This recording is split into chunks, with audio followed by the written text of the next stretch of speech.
ఇదే కదా నీ కథ, ముగింపులేనిదై సదా సాగదా.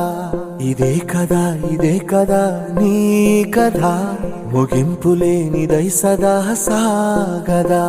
నీ కంటి రెప్పలంచున మనస్సు నిండి పొంగిన ఓ నీటి బిందువే కదా నువ్వెతుకుతున్న సంపద. ఒక్కొక్క జ్ఞాపకానికి 100 ఏళ్ల ఆయువుందిగా, ఇంకెన్ని ముందు వేచనో అవన్నీ వెతుకుతూ పదా.